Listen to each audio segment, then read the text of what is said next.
Hi all. Hi. Target 2026 മറ്റൊരു എപ്പിസോഡിലേക്ക് ഏവർക്കും സ്വാഗതം. 2026 മെയ് 3 നീറ്റ് എക്സാം. ഏതാണ്ട് 180ഓളം ദിവസങ്ങൾ നമുക്ക് മുമ്പിലുണ്ട്. 180 ചോദ്യങ്ങളാണ് 81 ചാപ്റ്ററിൽ നിന്ന് നമ്മളുടെ വിധി നിർണ്ണയിക്കുന്ന ചോദ്യങ്ങളായിട്ടുണ്ടാവുക. തീർച്ചയായിട്ടും ഒരു വ്യക്തിയെ സംബന്ധിച്ചോളം, ഇപ്പോൾ റിപ്പീറ്റ് ചെയ്യുന്ന ഒരു കുട്ടിയെ സംബന്ധിച്ചോളം, അല്ലെങ്കിൽ +2 ബോർഡ് എക്സാമിന് കൂടെ നീറ്റ് ടാർഗറ്റ് ചെയ്യുന്ന കുട്ടിയെ സംബന്ധിച്ചോളം ഒക്കെ കൃത്യമായിട്ട് അവൻ്റെ പദ്ധതികൾ, പ്ലാനുകളൊക്കെ നടപ്പാക്കേണ്ട ഒരു സമയങ്ങൾ, അക്കാഡമിക് വൈസ് അല്ലെങ്കിൽ ബാക്കിയുള്ള ചെറിയ ചെറിയ കാര്യങ്ങളൊക്കെ കറക്റ്റ് ചെയ്യേണ്ട സമയങ്ങളല്ലേ. സ്പീഡ്, അതുപോലെ തന്നെ നെഗറ്റീവ് മാർക്കിങ്, അല്ലെങ്കിൽ കൺസെപ്റ്റ് കൂടുതലായിട്ട് മനസ്സിലാക്കുകയാണ് ചെയ്യേണ്ടത്. എന്തൊക്കെയാണ് അവനവൻ്റെ കാര്യങ്ങൾ, അവനവൻ്റേതായിട്ടുള്ള ആ ഒരു ലിമിറ്റേഷൻസ് നിന്നുകൊണ്ട് അങ്ങനെ നമുക്ക് വേണേൽ പറയാം. കാരണം കഴിവിനേക്കാളും കൂടുതൽ എല്ലാവരും ലിമിറ്റേഷൻസിനെ ആയിരിക്കും കൂടുതൽ ആലോചിക്കുന്നത്. കാരണം കഴിവ് 90% ഉണ്ടെങ്കിലും 10% ലിമിറ്റേഷൻ എനിക്കൊരു എഗെയിൻസ്റ്റ് ആകുമോ എന്നുള്ളതായിരിക്കും പലരും പേടിക്കുന്നത്. അപ്പോൾ എന്തെങ്കിലും അങ്ങനെ ചെറിയ ചെറിയ ന്യൂനതകൾ ഉണ്ടെങ്കിൽ തന്നെ അതൊക്കെ കറക്റ്റ് ചെയ്യാനായിട്ടൊന്നുള്ളൊരു സമയമാണ്. ലാസ്റ്റ് ഡിസംബർ മാസത്തിലോട് നമുക്ക് ടോപ്പിക്കുകളൊക്കെ ഏതാണ്ട് വൈൻഡപ്പ് ചെയ്യണം. പിന്നെ നമുക്ക് മോഡലുകളുടെ സമയമാണെന്നൊക്കെ നമ്മൾ ചർച്ച ചെയ്ത് കഴിഞ്ഞു. അങ്ങനെ ടീച്ചർ ഏറ്റവും കണ്ണിങ് ആയിട്ടുള്ളൊരു അക്കാഡമിക് വൈസുള്ള സമയത്തിലൂടെയാണ് നമ്മൾ വിദ്യാർത്ഥികൾ കടന്നു പോകുന്നത്. 2025 ഏറ്റവും ടഫായിട്ടുള്ള എക്സാമും 24 ഏറ്റവും സിമ്പിളായിട്ടുള്ള എക്സാമും 23 മോഡറേറ്റ് ലെവലുള്ള എക്സാമും ഒക്കെ നമുക്ക് മുമ്പിലുണ്ട്. എന്താണോ ഈ ഒരു സമയത്ത് ഡിസംബറിലോട്ട് അടുക്കുമ്പോഴേക്കും ഒരു വിദ്യാർത്ഥി അക്കാഡമിക് വൈസ് ഒന്ന് പോളിഷ് ചെയ്യേണ്ടത് എന്താണ്? സാർ പറഞ്ഞെടുത്ത് തന്നെ തുടങ്ങാം. കാരണം നമ്മൾ എപ്പോഴും ഈ ഒരു അക്കാഡമിക് ഇയർ തുടങ്ങിയപ്പോൾ തന്നെ പറഞ്ഞാണ് 2 ഫേസാണ്. നമുക്ക് ഒന്ന് കാര്യങ്ങളൊക്കെ കോൺസെപ്ച്വലായിട്ട് മനസ്സിലാക്കാനുള്ളൊരു ഫേസും, 2 നമ്മൾ മനസ്സിലാക്കിയ കാര്യങ്ങൾ പരീക്ഷകളിലൂടെ എത്രത്തോളം അതിനെ ഒന്ന് പോളിഷ് ചെയ്ത്, ഒന്നൊരു ശില്പം ഉണ്ടാക്കുന്ന ഒരു ഫേസ് ആണെങ്കിൽ മറ്റേത് ആ ശില്പത്തെ കുറച്ചുകൂടെ ഒന്ന് പോളിഷ് ചെയ്ത് ഏറ്റവും നല്ല ഭംഗിയുള്ള രീതിയിലേക്ക് അതിനെ മാറ്റിയെടുക്കുക. അതേ രീതിയിലാണ് നമ്മൾ 2 ഫേസായിട്ട് തന്നെയാണ് പോകുന്നത്. അതിൽ ഒരു ഫേസിൻ്റെ, അതായത് കോൺസെപ്റ്റ്സ് പഠിച്ച് തീർക്കേണ്ട ഫേസിൻ്റെ ഏറ്റവും അടുത്ത് ആ ഒരു ഫേസ് ഏകദേശം തീരാറായിരിക്കുന്നു. അപ്പോൾ ഒരു പുതിയ ഫേസിലേക്ക് നമ്മൾ മാറുകയാണ്. ഈ ഒരു സമയത്ത് നമ്മളെ വറി ചെയ്യിപ്പിക്കുന്നതും അത് തന്നെയാണ്. ഒരു പക്ഷേ സാർ പറഞ്ഞ പോലെ 99% കൂടുതലുകൾ ഉണ്ടെങ്കിലും 1% കുറവാണ് നമ്മുടെ ഏറ്റവും വലിയ കൺസേൺ. അപ്പോൾ ഇന്ന് ആദ്യം തുടങ്ങുമ്പോൾ തന്നെ എനിക്ക് അത് പറഞ്ഞ് തന്നെ തുടങ്ങാൻ തോന്നുന്നു. ഞാനിപ്പോൾ വരാൻ തുടങ്ങുമ്പോൾ, ഷൂട്ടിന് ഇറങ്ങാൻ തുടങ്ങുമ്പോൾ തന്നെ ഒരു മോള് അടുത്ത് വന്നിട്ട് വളരെ ബുദ്ധിമുട്ടിയിട്ട് കുറച്ച് കാര്യങ്ങൾ പറഞ്ഞു. അപ്പോൾ എനിക്ക് തോന്നി അത് ആ കുഞ്ഞ് പറഞ്ഞപ്പോഴും പല കുട്ടികളും ഇത് പല രീതിയിൽ നമ്മളോട് പറഞ്ഞിട്ടുണ്ട്. അപ്പോൾ അത് പബ്ലിക്കായിട്ട് തന്നെ ഒന്ന് അഡ്രസ്സ് ചെയ്യേണ്ട ഒരു മാറ്ററാണെന്ന് തോന്നി. അതിൽ ഏറ്റവും ഇമ്പോർട്ടൻ്റ് ആയിട്ടുള്ള കാര്യം, പല കുഞ്ഞുങ്ങളും ഹെൽത്ത് ഇഷ്യൂസിനെ കുറിച്ച് കുറച്ചൊന്ന് വറി ചെയ്യുന്നുണ്ട്. ഹെൽത്ത് ഇഷ്യൂസ് എന്ന് പറയുമ്പോൾ എല്ലാം ഹെൽത്ത് ഇഷ്യൂ ശരിക്കും പറഞ്ഞാൽ ഒരു ഫിസിക്കൽ ഇഷ്യൂ അല്ല, പലതും മെൻ്റലി റിലേറ്റഡ് ആയിട്ടുള്ള ഒരു ഹെൽത്ത് ഇഷ്യൂ ആണ്, പ്രായത്തിന്റെ ഹെൽത്ത് ഇഷ്യൂ ആണ്. പിന്നെ ഈ പറയുന്ന പോലെ തന്നെ അവർ മനസ്സിലാക്കുന്ന ഒരു കാര്യം, അയ്യോ ഇനി പരീക്ഷയോട് അടുക്കുന്നു, മോഡൽ എക്സാം തുടങ്ങാറാകുന്നു, എൻ്റെ പോർഷൻസ് ഒക്കെ തീർന്നു, ഞാൻ പഠിച്ചതൊക്കെ ഓർത്തിരിക്കുമോ എന്നുള്ളത് വലിയൊരു കൺസേൺ ആണ്. കാരണം ഇപ്പോൾ ഓൾമോസ്റ്റ് പോർഷൻസ് ഒക്കെ തീരാറാവുമ്പോൾ പല കുട്ടികളും പഠിച്ചിട്ടൊക്കെ ഉണ്ട്. അപ്പോൾ ഈ പഠിച്ചത് ഓർത്തിരിക്കുമോ, അത് ഈ മോഡൽ എക്സാമിൻ്റെ ഇടയിൽ എനിക്ക് എത്ര ഗ്യാപ്പ് കിട്ടും, ഇതെല്ലാം കൂടെ വായിച്ച് തീർക്കാൻ പറ്റുമോ, ഇതെല്ലാം കൂടെ ഒരുമിച്ച് ചെയ്യുമ്പോൾ ഞാൻ എങ്ങനെ ചെയ്യും, എനിക്ക് ടൈം മാനേജ് ചെയ്യാൻ പറ്റുമോ, ഇതൊക്കെ തന്നെ ഒരുമാതിരി ഓവറായിട്ട് തിങ്ക് ചെയ്ത് ഇല്ലാത്ത കാര്യങ്ങളുണ്ടെന്ന് വിചാരിച്ച് പരീക്ഷാ ഹാളിൽ ഞാൻ ബോധം കെട്ട് വീഴുന്നു ഇപ്പോഴേ അങ്ങ് ചിന്തിക്കുകയാണ്. 2025 വരെ എല്ലാവരും സക്സസ് ആയത് ഈ ഒരു സിസ്റ്റത്തിലൂടെ തന്നെയാണ്. ആ സിസ്റ്റത്തിനെ എത്രത്തോളം നമ്മൾ അഡോപ്റ്റ് ചെയ്യണം എന്നുള്ളത് തന്നെയാണ് ഏറ്റവും ഇമ്പോർട്ടൻ്റ് ആയിട്ടുള്ള കാര്യം. പക്ഷേ അവിടെയും നമുക്കൊരു പ്രശ്നം എന്ന് പറഞ്ഞാൽ നമ്മളിങ്ങനെ ആലോചിക്കുകയാണ്, എന്താണ് നമുക്ക് അങ്ങനെ വരുമോ ഇങ്ങനെ വരുമോ എന്ന്. അപ്പോൾ ആദ്യം ഹെൽത്ത് ഇഷ്യൂ തന്നെ പറയുന്നു. നിങ്ങൾക്ക് അങ്ങനെ ഒരു ഫിസിക്കൽ ഇഷ്യൂ ആയിട്ട് തോന്നുന്നുണ്ടെങ്കിൽ ഡെഫിനറ്റ് ആയിട്ടും നമുക്കത് കറക്റ്റ് ചെയ്യാനുള്ളൊരു സമയം ഉണ്ട്. നമുക്ക് ഇഷ്ടംപോലെ സമയം ഇപ്പോഴുണ്ട്. ഇപ്പോൾ പ്രത്യേകിച്ചും കുട്ടികളുടെ ഒക്കെ റിലേറ്റ് ചെയ്ത് പറയുകയാണെങ്കിൽ നമ്മുടെ സൈക്കിൾ, അതായത് മെൻസ്ട്രേഷൻ റിലേറ്റഡ് ആയിട്ട് വരുന്ന ഇഷ്യൂസ്, ഒരുപക്ഷെ അവർ ഏറ്റവും കൂടുതൽ കൺസേൺഡ് ആവുന്നത് ആ ഒരു ഇഷ്യൂ തന്നെ ആയിരിക്കും. അപ്പോൾ അങ്ങനെ വരുന്ന ഇഷ്യൂസ് ഒക്കെ ഉണ്ടെങ്കിൽ നിങ്ങൾ ആദ്യം ചെയ്യേണ്ടത് ഡെഫിനറ്റ് ആയിട്ടും ഒരു ഡോക്ടറിനെ കൺസൾട്ട് ചെയ്യുക എന്നുള്ളത് തന്നെയാണ്. അത് വെച്ചുകൊണ്ടിരുന്നിട്ട് നമ്മൾ താൽക്കാലിക ശമനം എന്നുള്ള രീതിയിൽ പെയിൻ കില്ലേഴ്സ് കഴിക്കുക, അല്ലെങ്കിൽ നമുക്ക് ഓവർ ബ്ലീഡിങ് ഉണ്ടെങ്കിൽ അതിനെ ഒന്ന് സപ്രസ് ചെയ്യാനുള്ള കാര്യങ്ങൾ എടുക്കുക, അതിനെല്ലാം ഉപരി അതിനെയൊക്കെ ഒന്ന് മാറ്റി വെച്ചിട്ട് പെർട്ടിക്കുലറായിട്ട് നിങ്ങൾ ഒരു ഗൈനക്കോളജിസ്റ്റിനെ കണ്ട് എന്താണ് എൻ്റെ കണ്ടീഷൻ, എനിക്ക് എന്താണ്, എന്തെങ്കിലും ഒരു ഹോർമോണൽ ചേഞ്ചോ അതല്ലെങ്കിൽ ഫിസിക്കലായിട്ട് എന്തെങ്കിലും ഒരു പ്രോബ്ലം ഉണ്ടോ, അതല്ല സ്ട്രെസ്സ് കൂടുമ്പോൾ ആങ്സൈറ്റി റിലേറ്റഡ് ആണ് പല കാര്യങ്ങളും. പ്രത്യേകിച്ച് നമ്മുടെ സൈക്കിൾ എന്ന് പറയുമ്പോൾ ഡെഫിനറ്റ് ആയിട്ടും അതൊരു 90% നമ്മുടെ സ്ട്രെസ് റിലേറ്റഡ് ആയിട്ടുള്ള കാര്യങ്ങളാണ്. ഒരു പക്ഷേ നിങ്ങൾ ഈ ഒരു അടുത്ത സമയത്ത് ഫേസ് ചെയ്യുന്ന ആ ഒരു ഇറഗുലാരിറ്റീസ് അല്ലെങ്കിൽ അങ്ങനെയുള്ള ഇഷ്യൂസ് എല്ലാം തന്നെ നിങ്ങളുടെ ഈ ഒരു മെൻ്റൽ ആങ്സൈറ്റി റിലേറ്റഡ് ആയിട്ട് തന്നെ ആയിരിക്കും വരുന്നത്. കാരണം കൃത്യമായ സമയമുണ്ട്, 6 മാസക്കാലം നമുക്ക് മുമ്പിലുണ്ട്. അത് നിങ്ങൾ ട്രീറ്റ് ചെയ്യാൻ പോകേണ്ടത് പരീക്ഷയുടെ 3-ാം തീയതി ആണെങ്കിൽ 2-ാം തീയതി പോയി ഡോക്ടറിനെ കണ്ട് മരുന്ന് കഴിക്കാം എന്ന് വിചാരിക്കേണ്ട ആവശ്യമില്ല. തീർച്ചയായിട്ടും അവിടെ തന്നെ വീണ്ടും ഒരിക്കൽ കൂടി ആവർത്തിക്കുകയാണ്, ഈ 2025 വരെയുള്ള ഒരു ചരിത്രം നോക്കുകയാണെങ്കിൽ ഈ എക്സാമിന്റെ സ്ട്രെസ് തന്നെ വളരെയധികം കുട്ടികളെ ഈ ഒരു രീതിയിൽ ബാധിച്ചിട്ടുണ്ട്. ഈ തീർച്ചയായിട്ടും ഒരു ഏപ്രിൽ 25 അല്ലെങ്കിൽ അതിനുശേഷമാണ് പേരൻസ് ഏതെങ്കിലും ഡോക്ടറുമായിട്ട് കൺസൾട്ട് ചെയ്യുന്നത്. അപ്പൊ അവർക്കും ഒന്നും ചെയ്യാനായിട്ടില്ല അവിടെ. അപ്പൊ അതിനേക്കാളും കൃത്യമായിട്ടുള്ളൊരു ടൈമാണിത്. മാത്രമല്ല നിങ്ങൾക്ക് തന്നെ അറിയാം, ഈ ഒരു സൈക്ലിക് ചേഞ്ച് എന്ന് പറയുന്ന ഒരു ദിവസം കൊണ്ട് റാപ്പിഡായിട്ട് നമുക്ക് പിടിച്ചു നിർത്താൻ പറ്റുന്ന ഒരു കാര്യമല്ല. ഒരുപക്ഷെ ഒരു പെയിൻ കില്ലർ എടുത്ത് വേദന കുറയ്ക്കാൻ പറ്റും, അല്ലെങ്കിൽ ഒരു ബ്ലീഡിങ്സ് നമുക്കൊന്ന് കുറയ്ക്കാൻ പറ്റും. അതിനപ്പുറം ഈ ഡേറ്റ് മാറിപ്പോവുക അങ്ങനെയുള്ള കാര്യങ്ങളൊക്കെ നമുക്ക് ഒരു ദിവസം അല്ലെങ്കിൽ 2 ദിവസം കൊണ്ട് ട്രീറ്റ് ചെയ്യാൻ പറ്റില്ല എന്ന് നിങ്ങൾക്ക് അറിയാം. കാരണം ഹോർമോണിൻ്റെ കാര്യങ്ങളൊക്കെ നിങ്ങൾ പഠിക്കുന്നുണ്ട്. അപ്പോൾ നിങ്ങളുടെ മുന്നിൽ ഇഷ്ടംപോലെ സമയമുണ്ട്. അത് കൃത്യമായിട്ട് തന്നെ വിനിയോഗിച്ച് ഒരു ഡോക്ടറിനെ കൺസൾട്ട് ചെയ്ത് ഫിസിക്കലായിട്ടുള്ള ഒരു ഇഷ്യൂ ഫേസ് ചെയ്യുന്നുണ്ടെങ്കിൽ അതിനെ കൃത്യമായിട്ട് മെഡിക്കേഷൻ എടുത്ത് ഇപ്പോഴേ പോയി കഴിഞ്ഞാൽ പരീക്ഷാ സമയത്ത് അത് നിങ്ങളെ ഒരിക്കലും ബോധർ ചെയ്യില്ല. നിങ്ങൾക്ക് ഡെഫിനറ്റായിട്ട് നിങ്ങൾക്ക് പഠിച്ചു പോകാൻ പറ്റും. ഇനി അതല്ല സ്ട്രെസ് റിലേറ്റഡ് ആയിട്ടാണ് ഈ ചേഞ്ചസ് വരുന്നുവെങ്കിൽ ആ സ്ട്രെസ്സിനെ ഓവർകം ചെയ്യാനുള്ള എക്സസൈസുകളൊക്കെ ഇപ്പോൾ എല്ലാം പറഞ്ഞാൽ ഇപ്പോൾ നിങ്ങൾ ഇംഗ്ലീഷ് ആയാലും ആയുർവേദമായാലും ഹോമിയോ ആയാലും എവിടെ പോയാലും കുറച്ചുകൂടെ ഹോളിസ്റ്റിക് ആയിട്ടുള്ള ഒരു അപ്രോച്ച് അവർ നടത്തുന്നുണ്ട്. അപ്പോൾ കുറച്ച് എക്സസൈസ്, കുറച്ച് എന്താ പറയുക, കുറച്ച് ബ്രീതിങ് എക്സസൈസ്, അതുപോലെ തന്നെ ഫിസിക്കൽ എക്സസൈസ് ഒക്കെ അവർ പറഞ്ഞു തരും. പ്ലസ് മെഡിക്കേഷനും കൂടെ ആകുമ്പോഴേക്കും നിങ്ങൾക്ക് ആ ദിവസത്തെ ഓവർകം ചെയ്യാൻ പറ്റും. അതൊക്കെ എനിക്ക് തോന്നുന്നു പ്രത്യേകിച്ചും പെൺകുട്ടികൾക്കാണ് ഈ ഒരു കൺസേൺ വരുന്നത്. അപ്പോൾ പെൺകുട്ടികളെ സംബന്ധിച്ചിടത്തോളം ഇതൊക്കെ കറക്റ്റ് ചെയ്യാനുള്ളൊരു ഫേസ് ആണിത്. ഇത് നമ്മൾ പോകേണ്ടത് മാർച്ച് അല്ലെങ്കിൽ മാർച്ച് എൻഡിൽ ഏപ്രിൽ അല്ല പോകേണ്ടത്. ഇപ്പോഴേ പോയി എല്ലാം കറക്റ്റ് ചെയ്ത് വെച്ച് കഴിഞ്ഞാൽ നിങ്ങൾക്കും ആ ടെൻഷൻ കുറയും. കാരണം നിങ്ങളുടെ മനസ്സിലിപ്പോൾ അയ്യോ ആ ദിവസത്തോട് അടുത്താണ്, അല്ലെങ്കിൽ ആ സമയം എനിക്ക് മാറിപ്പോവോ, ഞാൻ എന്താവും, ഇപ്പം തന്നെ എനിക്ക് വീക്ക്ലി എക്സാം വരുന്നതിൻ്റെ സമയത്തെങ്ങാനും ഈ ഒരു അവസ്ഥ വന്നു പോയാൽ വീക്കിലിക്കൊക്കെ ഭയങ്കരമായിട്ട് മാർക്ക് താഴുന്ന കുട്ടികളെ ഞാൻ കണ്ടു. അപ്പോഴാണ് എനിക്ക് തോന്നിയത് അത് വലിയൊരു ഇഷ്യൂ ആണ്, അത് ഇപ്പോഴേ അഡ്രസ്സ് ചെയ്യണം. കാരണം ഒരു സഡനായിട്ട് അഡ്രസ്സ് ചെയ്ത് നിർത്തേണ്ട ഒരു കാര്യമല്ല എന്ന് മനസ്സിലാക്കിയത് കൊണ്ടാണ് ഇപ്പോഴേ അത് പറഞ്ഞത്. കാരണം ഇപ്പോഴുള്ള സമയം എന്ന് പറയുന്നത് നമുക്ക് ഇതെന്നെ കറക്റ്റ് ചെയ്യാനുള്ള സമയമാണ്. അപ്പോൾ ഇങ്ങനെയുള്ള കാര്യങ്ങൾ, ഹെൽത്തിൻ്റെ കാര്യം വളരെ ഇമ്പോർട്ടൻ്റ് ആണ്. അത് നിങ്ങൾ മെയിൻറ്റെയിൻ ചെയ്ത് തന്നെ പോകണം. പിന്നെ ഈ പറഞ്ഞ പോലെ എനിക്ക് ഇത്ര സമയം ഞാൻ യൂറിനേറ്റ് ചെയ്യുന്ന എടുക്കുന്ന സമയം, അല്ലെങ്കിൽ എനിക്ക് ഇൻ ബിറ്റ്വീൻ പോകണം, വെള്ളം കുടിക്കണം, അങ്ങനെയെല്ലാം ചെറിയ ചെറിയ കാര്യങ്ങളാണ്, കുഞ്ഞു കുഞ്ഞു കൺസേൺസ് ആണ്. പക്ഷേ അതെല്ലാം തന്നെ ഇപ്പോഴേ ഒരു കൺട്രോളിലായി കഴിഞ്ഞാൽ മോഡൽ എക്സാം തുടങ്ങുമ്പോഴേക്കും നിങ്ങൾ ആ ഒരു വേയിലേക്ക് വരും. അത് എനിക്ക് തോന്നുന്നു ഫസ്റ്റ് മോഡൽ എക്സാം എഴുതുമ്പോൾ തൊട്ട് നമ്മൾ തീർച്ചയായിട്ടും. കാരണം നമ്മളിപ്പോൾ ജനുവരി ഒരു 20 ആയിരിക്കും യൂണിറ്റ് എക്സാമിൻ്റെ ആദ്യ സെഷനുകൾ ആരംഭിക്കുന്നത്. നമ്മൾ പറയുന്നത് ഒരു 45ഓളം മെയിൻ മോഡലുകളും ഏതാണ്ട് 100-നകത്ത് ധാരാളം മോഡലുകൾ പ്രിപ്പറേറ്ററി ആയിട്ട് നമുക്ക് കിട്ടുക. ഏതാണ്ട് 150ഓളം മോഡലുകളും 25,000-നകത്ത് ക്വസ്റ്റ്യനുകളിലൂടെയാണ് നമ്മൾ ആ സമയത്ത് കടന്നു പോകുന്നത്. അപ്പം അവിടെ നമുക്ക് കൃത്യമായിട്ടുള്ളൊരു ടൈം ടേബിൾ വേണം. ഈ പരീക്ഷകളെ എല്ലാ നീറ്റ് എക്സാം ആയിട്ടാണ് നമ്മൾ കണക്കാക്കാൻ പറയുന്നത്. ഓരോന്നും നമുക്ക് നീറ്റ് എക്സാമാണ്. നീറ്റ് എക്സാമിൻ്റെ അതേ പാറ്റേണിൽ, അതേ ടൈമിൽ, അതേ ഒരു അറ്റ്മോസ്ഫിയർ തന്നെയാണ് നമ്മൾ എക്സാം എഴുതുന്നത്. അപ്പോൾ ഇങ്ങനെയുള്ള നമുക്ക് നമ്മുടെ കൺട്രോളിൽ നിർത്താൻ പറ്റുന്ന ചില കാര്യങ്ങൾ, മെൻ്റലായിട്ടുള്ളതാണെങ്കിലും ഫിസിക്കലായിട്ടുള്ളതാണെങ്കിലും തീർച്ചയായിട്ടും അവനെ കൺട്രോൾ ചെയ്യാൻ പറ്റുന്നൊരു സമയമാണ് ഈ നവംബർ ഡിസംബർ എന്ന് പറയുന്നത്. അക്കാഡമിക് വൈസിൻ്റെ അതേ പ്രാധാന്യം തന്നെ ഉണ്ട് ഇങ്ങനെയുള്ള കാര്യങ്ങൾക്കും എന്നുള്ളത് പേരൻസും വളരെയധികം കൺസേൺ ആണ്. കാരണം കുട്ടികൾ ഒരു പക്ഷേ പറയില്ല, പറയാനും മടിയായിട്ടോ അല്ലെങ്കിൽ പേടിച്ചിട്ടോ ആ സമയം ഞാനിപ്പം എക്സസൈസ് ചെയ്യാൻ പറഞ്ഞപ്പോൾ പോലും അയ്യോ മിസ്സേ ആ സമയം പോകുമല്ലോ. അപ്പൊ ഞാൻ പറഞ്ഞു മോനെ ആ സമയം ഒരു അരമണിക്കൂർ അതിനുവേണ്ടി മാറ്റി വെച്ചു എന്ന് പറഞ്ഞാൽ അതൊരു സമയം നഷ്ടമായിട്ടല്ല കരുതേണ്ടത്. നമുക്ക് നമ്മുടെ ലൈഫിലേക്ക് ആഡ് ഓൺ ചെയ്യപ്പെടുന്ന നല്ല സമയമാണത്. ഇനി അതും നിങ്ങൾക്ക് വളരെ ബുദ്ധിമുട്ടാണെങ്കിൽ ഞാൻ പറഞ്ഞു നിങ്ങൾ ഒരു കാര്യം ചെയ്യും, ഇയർപോഡ് വെച്ചിട്ട് നമുക്ക് ഓഡിയോ ബുക്ക് ഉണ്ട്, നിങ്ങൾ അത് കേട്ടോണ്ട് എക്സസൈസ് ചെയ്യും. അരമണിക്കൂർ എനിക്ക് നഷ്ടപ്പെടുന്നു എന്ന് വിചാരിക്കേണ്ട. ആ സമയത്ത് കുറച്ചൊന്ന് ബോഡി മൂവ്മെന്റ്സ് ഒക്കെ കൊടുത്തൊന്ന് എക്സസൈസ് ചെയ്യും. പിന്നെ ഫുഡ് ഹാബിറ്റ്സ് ഒക്കെ കുറച്ചൊക്കെ ഒന്ന് അഡ്ജസ്റ്റ് ചെയ്ത് ഈ പറയുന്ന പോലെ ഇപ്പം നിങ്ങൾ ക്ലാസ്സിൻ്റെ ഇടയ്ക്ക് ഓടി വരുന്നുണ്ട്, ചിലപ്പം രാവിലെ ബ്രേക്ക്ഫാസ്റ്റ് നന്നായിട്ട് കഴിച്ചിട്ടായിരിക്കില്ല വരുന്നത്. അപ്പോൾ ഇടയ്ക്ക് പോയി ഒരു ചോക്ലേറ്റ് എടുക്കുന്നു, അല്ലെങ്കിൽ ഇടയ്ക്ക് പോയി കാലറി റിച്ച് ആയിട്ടുള്ള എന്തെങ്കിലും വാങ്ങിച്ച് കഴിക്കുന്നു. പിന്നെ വീണ്ടും കുറച്ച് കഴിയുമ്പോൾ അപ്പം അത്യാവശ്യം ചോക്ലേറ്റ്സ് ഒക്കെ എടുത്തു കഴിഞ്ഞാൽ കുറച്ച് എനർജിയിൽ അവിടെ ഇരിക്കുന്നു.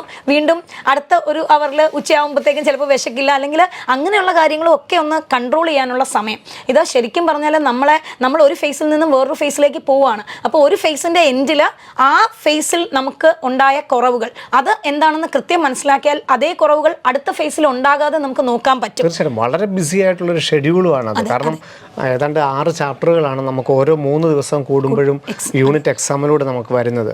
അപ്പോൾ അവിടെ നമുക്ക് നമുക്ക് ബാക്ക്ലോഗ്സ് ഒന്നും തന്നെ നമുക്ക് നോക്കാനുള്ള സമയം ഉണ്ടാവില്ല. കാരണം അതല്ല നമ്മുടെ സിസ്റ്റം എന്ന് പറയുന്നത്. ഈ യൂണിറ്റ് വൈസ് എക്സാമുകളിലൂടെ ചെന്ന് കമ്പൈൻഡ് യൂണിറ്റുകളിലൂടെ ചെന്ന് മാർച്ച് 20 ആകുമ്പോഴത്തേക്ക് നമ്മൾ ഫുൾ യൂണിറ്റിലോട്ടും മൊത്തം ബ്രില്യൻറ്റിലെ എൻറ്റയർ വിദ്യാർത്ഥികൾ ഒരുമിച്ച് എഴുതുന്ന എക്സാം, അതല്ലെങ്കിൽ നീറ്റ് എക്സാമിലെ മലയാളികളുടെ ഏറ്റവും ടോപ്പായിട്ടുള്ള കുട്ടികൾ ഒരുമിച്ച് എഴുതുന്ന ഒരു എക്സാമിനെയാണ് നമ്മൾ ഫേസ് ചെയ്യേണ്ടത്. അപ്പം ആ സമയത്തൊക്കെ നമുക്ക് നമ്മളുടെ ഫോക്കസ് നമ്മളുടെ പഠിത്തത്തിലും പരീക്ഷയിലും അങ്ങനെയുള്ള കാര്യങ്ങളിലോട്ട് മാറ്റണമെങ്കിൽ ഇപ്പോഴേ നമ്മളത് എക്സസൈസ് ചെയ്ത് തീർച്ചയായിട്ടും അത് പ്രാക്ടീസ് ചെയ്ത് വന്നേ നമുക്ക് പറ്റുള്ളൂ. കാരണം നീറ്റ് പോലുള്ളൊരു എക്സാമിന് അക്കാഡമിക്സിന് കൊടുക്കുന്ന അതേ പ്രാധാന്യം തന്നെ ചെറിയ നമ്മളുടെ ഇങ്ങനെയുള്ള ചെറിയ കൺസേൺസിന് കൊടുക്കണം. അത് കറക്റ്റ് ചെയ്യുകയും ചെയ്യണം. അതിന് അമിത പ്രാധാന്യം കൊടുക്കുകയല്ല. അതിനെ ഓർത്ത് ടെൻഷൻ അടിച്ച് എനിക്ക് എന്തോ പ്രശ്നമുണ്ട്, ഇപ്പം നിങ്ങൾ അങ്ങനെ ചെയ്യുന്നത്, അയ്യോ എനിക്ക് ആ സമയത്താണ് ഡേറ്റ്, അല്ലെങ്കിൽ എനിക്ക് ആ സമയത്താണ് പെയിൻ, എനിക്ക് ആ സമയത്ത് ഇങ്ങനെ പ്രശ്നമാണ്. അതല്ല നിങ്ങൾ ചെയ്യേണ്ടത്. What is the remedy? എന്തെങ്കിലും ഒരു പ്രോബ്ലം ഉണ്ടെങ്കിൽ നമ്മൾ അതിനൊരു സൊല്യൂഷനാണ് കണ്ടെത്തേണ്ടത്. അപ്പം നമുക്ക് ആ സൊല്യൂഷൻ കണ്ടെത്താനും ആ സൊല്യൂഷൻ മതി കറക്റ്റ് ചെയ്യാനും സമയമുണ്ട്. അപ്പോൾ അത് ചെയ്യാനാണ് നോക്കേണ്ടത്. മറിച്ച് അതിനെ ആലോചിച്ച് ടെൻഷൻ അടിച്ച് വീണ്ടും നമ്മൾ ഫുൾ സിസ്റ്റത്തിനെയും ഇല്ലാതാക്കേണ്ട ആവശ്യം ഇല്ല. അതുപോലെ തന്നെ നമ്മൾ ഇപ്പോൾ കഴിഞ്ഞ തവണ നമ്മൾ പറഞ്ഞു, ഇപ്പം റിപ്പീറ്റ് ചെയ്ത വിദ്യാർത്ഥികളാണെങ്കിലും അല്ലെങ്കിൽ റെസിഡൻഷ്യൽ ബാച്ചിൽ വന്ന വിദ്യാർത്ഥികളൊക്കെ ആണെങ്കിലും ഒരു UG പ്രോഗ്രാമിന് ഹൈ അംബിഷൻസ് ആണ്. അപ്പോൾ എയിംസ് അല്ലെങ്കിൽ AFMC അല്ലെങ്കിൽ ജിപ്മർ അല്ലെങ്കിൽ വലിയ കൺസേൺസ് ഒക്കെ ആയിരിക്കാം. പക്ഷേ ഇപ്പം കുറച്ച് 6 മാസക്കാലത്തോളം നമ്മുടെ കൂടെയുള്ള യാത്രക്കിടയിൽ നമ്മുടെ പാറ്റേൺ കറക്റ്റ് ആണോ, ഈ സിസ്റ്റത്തിലൊക്കെ പോയി കഴിഞ്ഞാൽ നമുക്കത് അവിടെ അച്ചീവ് ചെയ്യാനായിട്ട് പറ്റുമോ, അല്ലെങ്കിൽ ഞാനൊന്ന് ചേഞ്ച് ചെയ്യേണ്ട സമയമാണോ, പഠിത്തത്തിൻ്റെ രൂപം ഒന്ന് മാറ്റേണ്ടതാണോ എന്നൊക്കെ ഉള്ളൊരു സമയമുണ്ട്. പക്ഷേ യഥാർത്ഥത്തിൽ അപ് ടു ഡിസംബർ വരെ നമ്മളിതൊന്നും നമ്മൾ പറയുന്നില്ല അല്ലേ, ഒരു കൺസെപ്റ്റ് വൈസ് ഒരു നമുക്ക് നമ്മുടെ ഒരു കാര്യം പഠിച്ചു വെക്കുക എന്നുള്ളതാണ്. ആ കാര്യത്തെ നമ്മൾ എങ്ങനെയാണ് ഇംപ്ലിമെന്റ് ചെയ്യുന്നത് എന്നുള്ളത് നമുക്ക് പഠിച്ചെടുക്കാൻ അതിനി അത് സെക്കൻഡ് ഫേസിലാണ് നമ്മൾ പഠിക്കുന്നത്. ഈ സ്ഥലത്ത് നമ്മളത് പഠിച്ചോ, എന്തൊക്കെയാണ് ഞാൻ പഠിച്ചത്, എനിക്ക് ആ കാര്യങ്ങൾ അറിയാമോ എന്നുള്ളത് മാത്രമാണ്. ഈ അറിയാമോ എന്നുള്ളിടത്തായിരിക്കും ചിലപ്പോൾ നിങ്ങളൊരു മാർക്ക് ഫ്ലക്ച്വേഷനും ഫേസ് ചെയ്യുന്നത്. ചിലപ്പോൾ നല്ലൊരു മാർക്കിൽ നിന്നിട്ട് അടുത്ത പരീക്ഷയ്ക്ക് നല്ല താഴെ പോകണു, വീണ്ടും കയറി വരുന്നു. ചിലപ്പോൾ 2-3 പരീക്ഷ അങ്ങനെ നിൽക്കുന്നു, വീണ്ടും താഴെ പോകുന്നു, അങ്ങനെയൊക്കെ വരും. പക്ഷേ അവിടെ ഒന്നും തന്നെ തീർന്നു. അപ്പോൾ ഈ അതായത് എനിക്ക് മാർക്ക് കുറഞ്ഞ് കിട്ടി അതുപോലെയാണ് നീറ്റ് വന്നാൽ ഞാൻ തോക്കും, അപ്പോൾ എനിക്ക് ഇന്ന മെഡിക്കൽ കോളേജിൽ കിട്ടില്ല, ഞാൻ തീർന്നു, അങ്ങനെയല്ല വിചാരിക്കേണ്ടത്. ഇതല്ല നമ്മളെ വാല്യൂ ചെയ്യുന്ന, നമ്മളെ ഇവാലുവേറ്റ് ചെയ്യുന്ന പരീക്ഷകളല്ല ഇപ്പം നടന്നത്. ഇത് നമ്മൾ പഠിച്ച കോൺസെപ്റ്റുകൾ ശരിയാണോ, അതിലെന്തെങ്കിലും കറക്ഷൻസ് വരുത്തണോ, അതൊക്കെ നമുക്ക് തന്നെ മനസ്സിലാക്കാനുള്ള ഒരു എക്സാം പാറ്റേൺ ആയിട്ടാണ് നമ്മുടെ വീക്ക്ലി ആയിട്ടുള്ള പരീക്ഷകൾ പൊയ്ക്കൊണ്ടിരിക്കുന്നത്. അപ്പോൾ അതിൽ ഒരു കുറവ് വരുമ്പോൾ അയ്യോ ഈ വീക്കിലി കുറഞ്ഞതുപോലെ ആയിരിക്കും നീറ്റ് പരീക്ഷ, അപ്പോൾ അതേ തീർന്നു, അങ്ങനെയല്ല വിചാരിക്കേണ്ട. ഒന്നും തീർന്നില്ല. അപ്പോൾ അങ്ങനെ ആഗ്രഹിക്കാൻ അല്ലെങ്കിൽ അങ്ങനെ പേടിയുള്ളവരാണെങ്കിൽ തിരിച്ചു വേണം ആലോചിക്കാൻ. കഴിഞ്ഞ വീക്കിലേക്ക് എനിക്ക് ഇത്ര മാർക്ക് ഉണ്ടായിരുന്നു, അപ്പോൾ അതുപോലെ ആയിരിക്കും നീറ്റ് വരേണ്ടത്. പക്ഷേ ഓവർ കോൺഫിഡൻസ് അവിടെയും വേണ്ട. പക്ഷേ എങ്കിൽ പോലും നമ്മൾ അവിടെ ഈ 2 പരീക്ഷ എഴുതിയപ്പോഴും നിങ്ങൾക്കറിയാം നിങ്ങൾ എങ്ങനെയാണ് പഠിച്ചതെന്നും നിങ്ങൾ എങ്ങനെയാണ് ആ പരീക്ഷ അറ്റൻഡ് ചെയ്തതെന്നുമുള്ള ഡിഫറൻസ് നിങ്ങൾക്ക് മനസ്സിലാകും. അതൊന്ന് ഓർത്തെടുത്ത് എഴുതി വെക്കുക. ആൻഡ് ഫസ്റ്റ് മോഡൽ എക്സാം ഇപ്പോൾ നിങ്ങൾ എത്ര വീക്കായിട്ട് എത്രയോ പരീക്ഷകൾ എഴുതി കഴിഞ്ഞു. വീക്ക്ലി എക്സാം ആണെങ്കിൽ കൂടി എത്രയോ പരീക്ഷകൾ എഴുതി കഴിഞ്ഞു. ഇത് കഴിഞ്ഞിട്ട് നമ്മളൊരു കോർ എക്സാം അല്ലെങ്കിൽ മോഡൽ എക്സാം എന്ന് പറയുന്ന കോൺസെപ്റ്റിലേക്ക് മാറുമ്പോൾ, ആ ഫേസിലേക്ക് മാറുമ്പോൾ നിങ്ങൾ ആദ്യം തിരുത്തേണ്ടത് നിങ്ങളുടെ വീക്ക്ലി എക്സാം എഴുതിയ സമയത്ത് നിങ്ങളുടെ മിസ്റ്റേക്കുകൾ എന്താണോ അത് ഓരോന്നായിട്ട് തിരുത്താനുള്ള ഫേസാണ് സെക്കൻഡ് ഫേസിന്റെ ആദ്യത്തെ കുറച്ച് പരീക്ഷകൾ എന്ന് പറയുന്നത്. 14ഓളം മോഡൽ എക്സാമുകൾ അവിടെ തന്നെ നമുക്ക് പ്രധാനമായിട്ട് കിട്ടും. 40ഓളം പ്രിപ്പറേറ്ററി മോഡൽ എക്സാമുകളും അല്ലാതായിട്ട് നമുക്ക് കിട്ടും. അപ്പോൾ ആ ഓരോ മോഡൽ എക്സാമിനും വീക്ക്ലി എക്സാമിന് ഞാൻ എന്താ ചെയ്തത്, വീക്ക്ലി എക്സാമിന് എനിക്ക് ടൈം മാനേജ് ചെയ്യാൻ പറ്റാത്തതായിരുന്നു എൻ്റെ പ്രശ്നം, വീക്ക്ലി എക്സാമിന് ഞാൻ OMR മാർക്ക് ചെയ്ത രീതിയിലായിരുന്നോ പ്രശ്നം, വീക്ക്ലി എക്സാമിന് ഞാൻ ഹറിബറി ഓടി വന്നതാണോ എൻ്റെ പ്രശ്നം, അല്ലെങ്കിൽ ഞാൻ ക്വസ്റ്റ്യൻ കണ്ട് പാനിക് ആയതാണോ എൻ്റെ പ്രശ്നം, അത് മനസ്സിലാക്കിയിട്ട് വേണം ആദ്യത്തെ മോഡൽ എക്സാം അറ്റൻഡ് ചെയ്ത് തുടങ്ങാൻ. ഇനി വീക്ക്ലി എക്സാമിന് വരുത്തിയ ഒരു മിസ്റ്റേക്ക് ഞാൻ മോഡൽ എക്സാമിന് വരുത്തില്ല എന്നും നിങ്ങൾ ഉറപ്പിക്കണം. ഈ ഒരു ട്രാൻസിഷൻ സ്റ്റേജ് എന്ന് പറഞ്ഞാൽ അതൊക്കെ ഉറപ്പിക്കാനുള്ള സമയമാണ്. ഒരിക്കലും നിങ്ങളല്ലാതെ ഞാൻ നീറ്റ് പരീക്ഷയിലെ മെയ് 3-ാം തീയതിയുള്ള പരീക്ഷയ്ക്കല്ല നമ്മൾ ഇതൊക്കെ നോക്കുന്നത്.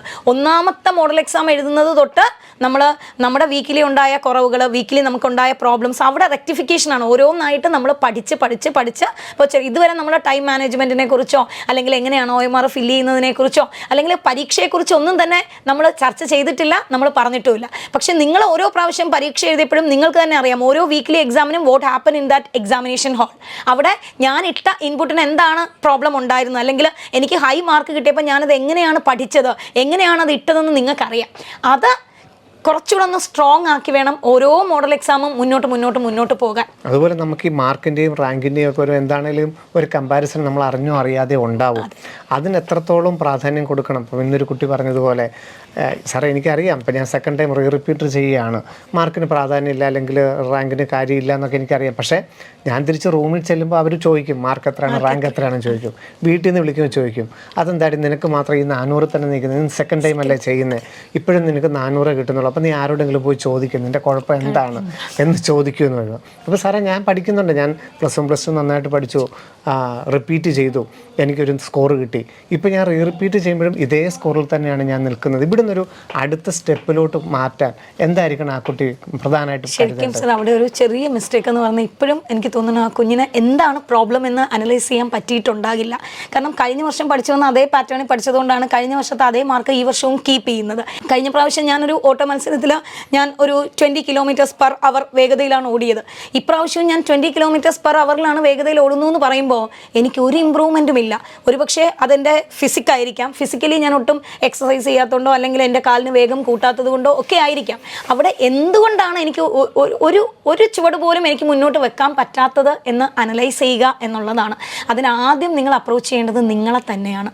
കാരണം നിങ്ങൾ വന്ന് പറയുമ്പോൾ നിങ്ങൾ പറയുന്നത് കേട്ടിട്ടാണ്, ഇപ്പം സാറായാലും ഞാനായാലും നമുക്ക് കിട്ടുന്നുള്ളൂ. അവിടെ നിങ്ങൾ പറയുന്നത് കേട്ടിട്ടേ നമുക്ക് അതിന് മറുപടി, അതിനൊരു സൊല്യൂഷനാണ് പറയുന്നത്. പക്ഷെ നിങ്ങളാണ് കഴിഞ്ഞ ഒരു വർഷം നിങ്ങൾ പഠിച്ച പാറ്റേൺ എന്താണ്, ഈ വർഷം അതിൽ നിന്നും നിങ്ങൾ എന്തൊക്കെ ചേഞ്ചുകളാണ് വരുത്തിയത്, നിങ്ങൾ എത്രത്തോളം നിങ്ങളുടേതായിട്ടുള്ള ഒരു ഇൻപുട്ട് എടുത്തു, നിങ്ങൾ വർക്ക് ചെയ്തത് എത്ര % എന്നുള്ളതിന് ഭയങ്കര പ്രാധാന്യമുണ്ട്. അത് എന്തുകൊണ്ടാണ്? കാരണം ഒരേ സാധനം തന്നെ വീണ്ടും കേട്ടപ്പോൾ അതേ ലെവലിൽ തന്നെ നിൽക്കുന്നു എന്ന് പറയുമ്പോൾ നിങ്ങൾ ആലോചിക്കേണ്ട കാര്യം, ഞാൻ അവിടെ ഇട്ട എഫേർട്ട് ഇപ്പോഴും അത് റിപ്പീറ്റ് ചെയ്യുന്നത് കൊണ്ടാണോ, അതോ താഴ്ന്നിട്ടാണോ, ഞാൻ കുറച്ചാണോ എഫേർട്ട് ഇടുന്നത്, അതോ കൂട്ടിയിട്ടും വരുന്നില്ല എന്ന് പറയുമ്പോൾ നിങ്ങൾ ആദ്യം ചെയ്യേണ്ടത് യു ജസ്റ്റ് ഫൈൻഡ് ദാറ്റ് എന്താണ് എൻ്റെ പ്രോബ്ലം, എനിക്ക് എന്താണ് പറ്റുന്നത് എന്നുള്ളത് നിങ്ങൾ തന്നെ അനലൈസ് ചെയ്തേ പറ്റൂ. ഇപ്പോൾ ചിന്തിച്ചിരിക്കുന്നത്, കാരണം ഇപ്പോൾ പറഞ്ഞില്ലേ ഈ പറഞ്ഞ എയിംസ് കിട്ടുമോ, ഞാൻ സെക്കൻഡ് ടൈം ചെയ്യുകയാണ്, കാരണം ഇനിയിപ്പോൾ എനിക്കൊരു കോംപ്രമൈസ് എയിംസിൽ പോയാൽ മാത്രമേ ഉള്ളൂ, കാരണം ഞാൻ ഒരു വർഷം കളഞ്ഞു, ഇനിയിപ്പോൾ എനിക്ക് അത്രയും എക്സ്ട്രീമിലോട്ട് എത്തിയാൽ മാത്രമേ എനിക്കൊരു വീട്ടിലൊരു എന്നെ ന്യായീകരിക്കാനായിട്ട് എനിക്ക് സാധിക്കുകയുള്ളൂ. അപ്പം അതോട്ട് അന്നാണ് ചിന്തിക്കുന്നത്, എയിംസിനെയാണ് ചിന്തിക്കുന്നത്. എയിംസ് വേണമെന്നുണ്ടെങ്കിൽ 580 മാർക്ക് അല്ലെങ്കിൽ റാങ്കിങ് 5000-നുള്ളിൽ വേണം, 22 ലക്ഷം പേരിൽ നിന്ന് 5000-ലോട്ട് എത്തണം. അപ്പോൾ ഇപ്പോഴും ഞാൻ ഈ നിൽക്കുന്നത് ഇവിടെയാണ്. കാരണം ഈ ഓവർ തിങ്കിങ് ആണ്, ഒരാവശ്യവുമില്ലാതെ. നമ്മൾ ചെയ്യേണ്ടത് എന്തായിരുന്നു യഥാർത്ഥത്തിൽ, നമ്മൾ നിൽക്കുന്നതിന് നന്നായിട്ട് പരിശീലിക്കുക, പ്രാക്ടീസ് ആയിരുന്നു വേണ്ടത്. പഠിക്കുന്നതിന് പകരം നമ്മൾ ആലോചിക്കുകയാണ്, അത് വരുമോ വരില്ലെന്ന് ആലോചിക്കുന്നിടത്തോളം നമ്മൾ എത്രത്തോളം സ്ട്രെനുവസ് ആവുന്നോ, എത്രത്തോളം ആങ്ഷ്യസ് ആകുന്നോ, അതിനനുസരിച്ച് നമ്മൾ എത്ര എഫേർട്ട് ഇട്ടാലും അതിന് കിട്ടുന്ന ഔട്ട്പുട്ട് കുറവായിരിക്കും. ചിലപ്പോൾ നിങ്ങൾ ഈ പറയുന്ന പോലെ ഞാൻ പഠിക്കുന്നുണ്ടെന്ന് പറയുന്നിടത്ത് നിങ്ങളൊരു എഫേർട്ട് ഇടുന്നുണ്ട്, പക്ഷെ ആ എഫേർട്ടിൻ്റെ ഔട്ട്പുട്ട് എന്തുകൊണ്ട് കിട്ടുന്നില്ല എന്ന് ചോദിച്ചാൽ നിങ്ങൾ ഒരു എന്താ നിൽക്കുന്നത്. അതെ, ഒരു പെരിഫറിയിലാണ് നമ്മൾ ബാക്കി കാര്യങ്ങൾ ചെയ്യുന്നത്. 5000 എന്നുള്ള ഓൾ ഇന്ത്യ റാങ്കിങ്ങിൽ നിൽക്കുകയാണ്. അപ്പോൾ അവർ ഈ പഠിക്കുന്ന സമയത്ത് മുഴുവൻ അല്ല എനിക്ക് എത്തും പറ്റില്ല എന്നുള്ളത് ഇത് അതാണ് നേരെ തിരിച്ച് അവനവൻ്റെ മനസ്സിനോട് തന്നെ ഉറക്കെ പറ്റും എന്ന് പറഞ്ഞിരുന്നെങ്കിൽ ഒരു ഇമ്പ്രൂവ്മെന്റ് എന്താണെങ്കിലും മാത്രമല്ല എനിക്ക് തോന്നുന്നു ഈ പ്രത്യേകിച്ചും ഈ റിപ്പീറ്റേഴ്സ് ഒക്കെ വരുമ്പോൾ അവരുടെ ഏറ്റവും വലിയൊരു കൺസേൺ എന്ന് പറഞ്ഞാൽ അവർ ഉടനെ തന്നെ മാർക്ക് കമ്പയർ ചെയ്യുന്ന റിപ്പീറ്റേഴ്സുമായിട്ടാണ്. അപ്പോൾ അവർ പറയുന്നത് ഞാൻ കഴിഞ്ഞ വർഷം പഠിച്ചിട്ട് ഈ മാർക്ക്, ഇത് ആദ്യമായിട്ട് പഠിച്ചിട്ട് ഇവർക്ക് കൂടുതൽ. അപ്പം അപ്പോഴും നിങ്ങൾ ആലോചിക്കേണ്ട കാര്യം, ആദ്യമായിട്ട് പഠിച്ച ഒരു കുട്ടിക്ക് എന്തായാലും കോൺസെപ്റ്റുകളൊന്നും മാറില്ല. ആദ്യമായിട്ട് പറഞ്ഞു കൊടുത്താലും രണ്ടാമതായിട്ട് പറഞ്ഞു കൊടുക്കുമ്പോഴും പറഞ്ഞു കൊടുക്കുന്നത് ഒരേ കാര്യമാണ്, പക്ഷേ എടുക്കുന്ന രീതി ചിലപ്പോൾ വ്യത്യാസമായിരിക്കാം. അപ്പോൾ നിങ്ങൾ എടുത്ത രീതിയുടെ കുറവുകളോ അല്ലെങ്കിൽ നിങ്ങൾ എടുത്തതും ശരിയായിരിക്കാം, ഒരു പക്ഷേ ഈ പറയുന്ന പോലെ നമ്മളായിട്ട് ക്രിയേറ്റ് ചെയ്യുന്ന ഒരു ടെൻഷനോ പ്രോബ്ലമോ ഒക്കെ കൊണ്ട് നമ്മൾ അതിൽ നിന്ന് മാറുന്നതായിരിക്കാം. അത്തരത്തിലുള്ള ചർച്ചകളിലേക്ക് ഒരുപാട് പോകാതിരിക്കുക. പ്രത്യേകിച്ചും ആ റിപ്പീറ്റർ എന്ന് പറയുമ്പോൾ നമ്മുടെ അടുത്ത് അപ്രോച്ച് ചെയ്യുമ്പോൾ തന്നെ ഫസ്റ്റ് ഡയലോഗ് തന്നെ ടീച്ചറെ ഞാനൊരു റിപ്പീറ്ററാണ്. അപ്പോൾ ഞാൻ ഉടനെ ചോദിക്കാം അതിനെന്താ എന്നാണ് ചോദിക്കാറുള്ളത്. അത് തന്നെയാണ് നിങ്ങളോടും പറയുന്നത്. നിങ്ങൾ റിപ്പീറ്റർ ആയിക്കോട്ടെ, സൂപ്പർ റിപ്പീറ്റർ ആയിക്കോട്ടെ, ഫസ്റ്റ് ടൈം എഴുതുന്നവരായിക്കോട്ടെ, റെസിഡൻഷ്യൽ എഴുതുന്നവരായിക്കോട്ടെ, നമ്മുടെ മുൻപിലുള്ള ടെക്സ്റ്റ് ബുക്കിന് മാറ്റമൊന്നുമില്ല, നമ്മൾ പഠിക്കുന്ന കോൺസെപ്റ്റുകൾക്ക് മാറ്റമൊന്നുമില്ല, നെഗറ്റീവ് മാർക്കിങ്ങും ഇല്ല. ഇപ്പം സെക്കൻഡ് ടൈം ചെയ്തെന്ന് വിചാരിച്ച് 5 മാർക്ക് കുറയ്ക്കുന്ന രീതിയൊന്നും ഇല്ല.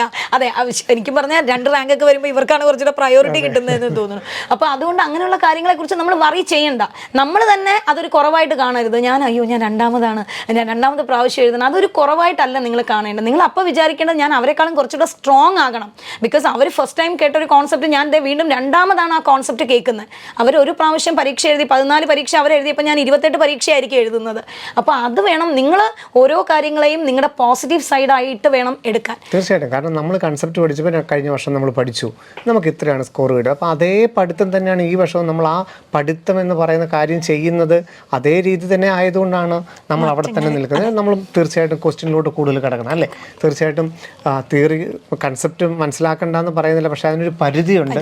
പകരം നമ്മൾ പ്രാക്ടീസ് എന്ന് പറയുന്നത് എത്രത്തോളം നമുക്ക് കൂട്ടാനായിട്ട് സാധിക്കുമോ, നമ്മളെന്ന് പറയുന്ന വ്യക്തിയിൽ നിന്നുകൊണ്ടുള്ള ആ ഒരു പ്രാക്ടീസിന് പ്രാധാന്യം കൊടുക്കുകയും അത് എത്രത്തോളം കൂടുതൽ ചെയ്യാൻ പറ്റുമോ, ആവർത്തിച്ച് ചെയ്യാൻ പറ്റുമോ, അവിടെയൊക്കെയാണ് നമ്മൾ മറന്നു പോകുക എന്നുള്ളൊരു ഇത് ആവർത്തിക്കുക. ചെയ്യുന്ന കാര്യങ്ങൾ കൂടുതൽ ആവർത്തിച്ച്, ചെയ്യുന്ന ക്വസ്റ്റ്യൻസ് കൂടുതൽ ആവർത്തിച്ച് അവിടെയൊക്കെ നമുക്കത് കറക്റ്റ് ചെയ്യാനായിട്ട് സാധിക്കും.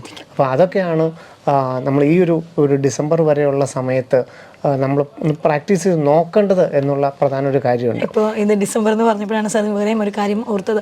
ഈ ഡിസംബർ ജാനുവരി എന്ന് പറയുന്നത് ഇവർക്ക് എപ്പോഴും പേടിയുള്ളൊരു സമയമാണ്, പ്രത്യേകിച്ചും ഈ പറയുന്ന പോലെ റിപ്പീറ്റേഴ്സ് എന്ന് പറയുന്ന ആൾക്കാർക്ക്. കാരണം അവർ പറയുന്നത് മിസ്സേ ഞങ്ങൾ നന്നായിട്ട് പഠിച്ചു, വീക്ക്ലി എക്സാമിനെല്ലാം നല്ല സ്കോർ ചെയ്തു, പക്ഷേ മോഡൽ എക്സാം തുടങ്ങിയപ്പോൾ തൊട്ടാണ് ഗ്രാജുവലി നമുക്ക് പ്രശ്നം വന്നു തുടങ്ങിയത്. അപ്പോൾ ഈ വർഷവും മോഡൽ എക്സാം വരുന്നു, എന്തോ ഒരു വലിയ സുനാമി വരും പോലെയാണ് മനസ്സ് അതിന് വേണ്ടിയിട്ട് റെഡി ആയിട്ടിരിക്കുന്നത്. അപ്പോൾ അങ്ങനെ റെഡി ആയിട്ട് നിങ്ങൾ തന്നെ ഒന്ന് ആലോചിച്ച് നോക്കും, നമ്മൾ പേടിച്ച് വിറച്ച് ഇപ്പോൾ ഒരു സാധനം വരും എന്ന് പറഞ്ഞിരുന്നാൽ നമുക്ക് എന്തെങ്കിലും മനസ്സിലേക്ക് പോകുമോ? നമ്മുടെ മനസ്സ്, നമ്മുടെ സിസ്റ്റം മുഴുവൻ അപ്പോൾ ആ പേടിച്ചിരിക്കുന്ന ആ ഒരു അവസ്ഥയെ എങ്ങനെ നോർമലാക്കാമെന്നായിരിക്കും ബോഡി വിചാരിക്കുന്നത്. അപ്പോൾ നിങ്ങളും പരീക്ഷയോ അയ്യോ ഇപ്പം മോഡൽ എക്സാം വരും, കഴിഞ്ഞ വർഷത്തെ പോലെ ആകും, അതേ മാർക്ക് കുറഞ്ഞു തുടങ്ങും, ഇന്നൊക്കെ നിങ്ങൾ ആലോചിച്ച് തുടങ്ങുന്ന നിമിഷത്തിൽ നിങ്ങളുടെ ഫിസിക്ക് വീക്കാവും, നിങ്ങൾ മെൻ്റലി ഡൗൺ ആവും. നിങ്ങൾ എത്ര എഫേർട്ട് ഇട്ടാലും നിങ്ങൾക്കതിന് അതിനൊരു കൃത്യമായ ഔട്ട്പുട്ട് കിട്ടില്ല. അപ്പോൾ അവിടെ പിന്നെ വേറെയും ഒരു കാര്യം ഞങ്ങൾക്കറിയാം, നമ്മൾ പർപ്പസ്ഫുള്ളി അല്ല ഇപ്പോൾ സ്ട്രെസ് ഉണ്ടാകുന്നതും അല്ലെങ്കിൽ ടെൻഷൻ ഉണ്ടാകുന്നതും എല്ലാം ഇതൊന്നും പർപ്പസ്ഫുള്ളി അല്ല. പക്ഷേ പർപ്പസ്ഫുള്ളി നമുക്കൊരു കാര്യം ചെയ്യാം. ഞാൻ ഈ കഴിഞ്ഞ വർഷം എനിക്ക് കുറച്ച് പ്രശ്നങ്ങളൊക്കെ ഉണ്ടായി, അത് ഞാൻ തിരുത്തിയിട്ട് ഈ വർഷം ഞാൻ പരീക്ഷ എഴുതാൻ പോവുകയാണ്. എനിക്ക് ഡെഫിനറ്റ് ആയിട്ടും എന്നെക്കൊണ്ടത് പറ്റും, എന്നെക്കൊണ്ടേ അത് പറ്റും. ഇത് നിങ്ങളിങ്ങനെ കണ്ടിന്യൂസ് ആയിട്ട് നിങ്ങളുടെ സിസ്റ്റത്തിലേക്ക് കൊടുക്കും. ഇപ്പം നെഗറ്റീവ് തോട്ട്സ് വരുന്നത് നമുക്ക് ഒഴിവാക്കാൻ പറ്റില്ല, പക്ഷെ ഓരോ പ്രാവശ്യം നെഗറ്റീവ് തോട്ട്സ് വരുമ്പോഴും അതിൻ്റെ ചുവട് പിടിച്ച് ഇങ്ങനെ പോയി 2 മണിക്കൂർ ഡ്യൂറേഷൻ വലിയൊരു പ്രോബ്ലമാണ്. കാരണം ഒരു നെഗറ്റീവ് തോട്ട് വന്നു കഴിഞ്ഞാൽ പിന്നെ നമ്മൾ അങ്ങനെ ആലോചിച്ച് അങ്ങ് പോയി പിന്നെ ഏകദേശം ഒരു മണിക്കൂറൊക്കെ കഴിയുമ്പോഴായിരിക്കും ബോധം വീഴുന്നത്. അപ്പോഴാണ് തിരിച്ചു ക്ലാസ്സിലിരിക്കും. ടീച്ചറിന് ഇപ്പം എന്നെക്കാളും കൂടുതൽ എക്സ്പീരിയൻസ് ഉണ്ടാവും. ചില കുട്ടികൾ ക്ലാസ്സിലിരിക്കുന്ന കാണുമ്പോൾ നമുക്കറിയാം ആദ്യം തുടങ്ങുന്ന സമയത്ത് ഭയങ്കര ആക്റ്റീവ് ആയിരിക്കും, അല്പസമയം കഴിയുമ്പോഴത്തേക്കും അവർ ബ്ലാങ്ക് ആയിട്ടിരിക്കും. കാരണം എന്തോ ഒരു ചിന്തിക്കാൻ തുടങ്ങി, അത് അവരെ കൺട്രോൾ ചെയ്യാനായിട്ട് സാധിച്ചില്ല. പക്ഷെ അതിൽ എത്രയും പെട്ടെന്ന് തിരിച്ച് ലൈവിലോട്ട് വരാൻ പറ്റുക എന്ന് പറയുന്നതാണ് അവിടെയാണ് നമ്മളുടെ വിജയം എന്ന് പറയുന്നത്. അതായത് കാരണം ഈ നെഗറ്റീവ് തോട്ട്സ് വരാതിരിക്കില്ല. നിങ്ങളുടെ ഒരു പ്രായത്തിന്റെ നമ്മൾ ഒന്നാമത് ഇത്രയും വലിയൊരു കോമ്പറ്റീവ് എക്സാമിനേഷൻ എഴുതുന്ന അതിന്റെ സീരിയസ്നെസ് ആലോചിക്കുന്ന ഏത് കുട്ടിക്കും അതൊക്കെ വരും. പക്ഷേ ഈ വരുന്ന സമയത്ത് അതിനെ ഒന്ന് കൺട്രോൾ ചെയ്യുക, ഒരു സഡൻ ബ്രേക്ക് ഇടുക. അതിനെങ്ങനെ വെച്ചാൽ ആ ചിന്ത എങ്ങനെ മുന്നോട്ട് കൊണ്ടുപോകരുത്.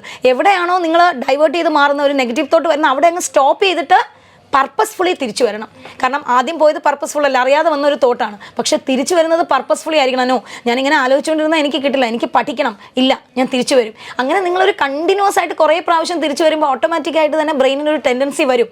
മറ്റത് നമ്മളിങ്ങനെ ഇരുന്ന് ആലോചിച്ച് പോകും. അത് എവിടെയായാലും ആ ആലോചനയ്ക്കാണ്. നിങ്ങൾ എപ്പോഴാണ് നിങ്ങളുടെ മനസ്സിൽ തന്നെ ഞാനിതാ വിട്ടുപോകുന്നു എന്ന് തോന്നുന്ന നിമിഷം നിങ്ങൾ ചെയ്തുകൊണ്ടിരിക്കുന്ന ആക്ടിവിറ്റി ഒന്ന് സ്റ്റോപ്പ് ചെയ്ത് കുറച്ച് നേരം ഒന്ന് എണീറ്റ് നടക്കുകയോ ചെറിയ എക്സസൈസുകൾ ചെയ്യുകയോ, ഫ്രീ ആയിട്ടിരിക്കുന്ന ഫ്രണ്ട്സ് ഫ്രീ ആയിട്ടിരിക്കുകയാണെങ്കിൽ ചെന്നൊന്ന് സംസാരിക്കുകയോ ഒക്കെ ചെയ്ത് ആ മനസ്സൊന്ന് ഡൈവേർട്ട് ചെയ്തിട്ട് തിരിച്ചു വരൂ.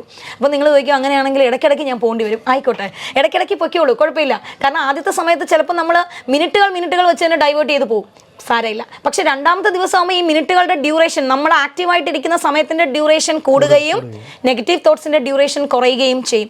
ഒരു നെക്സ്റ്റ് വീക്ക് ആകുമ്പോഴത്തേക്കും വീണ്ടും നിങ്ങളുടെ നെഗറ്റീവ് തോട്ട്സിൻ്റെ ഡ്യൂറേഷൻ വളരെ കുറയുകയും നിങ്ങൾ ആക്റ്റീവായിട്ടിരിക്കുന്ന സമയം കൂടുകയും ചെയ്യും. അപ്പോൾ ആദ്യത്തെ കുറച്ച് സമയം ഇതൊരു ഡിഫിക്കൽട്ടായിട്ടുള്ള ടാസ്ക് ആണ്. കാരണം തിരിച്ച് വലിക്കുക എന്നുള്ളത് നമുക്ക് എപ്പോഴും ഇങ്ങനെ സുഖമായിട്ട് ഇങ്ങനെ ഇരുന്ന് ആലോചിക്കാൻ എളുപ്പമാണ്, സ്വഭാവമാണ്. ഇപ്പോൾ ഞങ്ങളോടായാലും മിണ്ടാതിരിക്കാൻ പറഞ്ഞാൽ നല്ല സുഖം, ആഹാ ഇരിക്കാം. പക്ഷേ അതിനെ ഓവർകം ചെയ്ത് അയ്യോ ഇല്ല ഉറക്കം വരാൻ പാടില്ല, ഞാനൊരു ടീച്ചറാണ്, അല്ലെങ്കിൽ എനിക്ക് സംസാരിക്കണം, ഞാൻ പറ്റില്ല എന്ന് തീരുമാനിച്ച് തിരിച്ചു വരുന്നത് ഡിഫിക്കൽട്ടാണ്.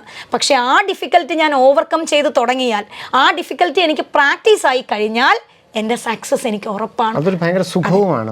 തീർച്ചയായിട്ടും ഭയങ്കര നമുക്കത് ആസ്വദിക്കാനായിട്ടും പറ്റും ആ ഒരു തിരിച്ചുവരവെന്ന് പറയുന്നത്. അപ്പോൾ മെയ് 3 എന്ന് പറയുന്ന കൃത്യമായിട്ട് നമ്മൾ പറഞ്ഞു കഴിഞ്ഞു. ഏതാണ്ട് 160 മുകളിൽ സമയമുണ്ട്, 180ഓളം ദിവസങ്ങൾ മൊത്തത്തിലുണ്ട്.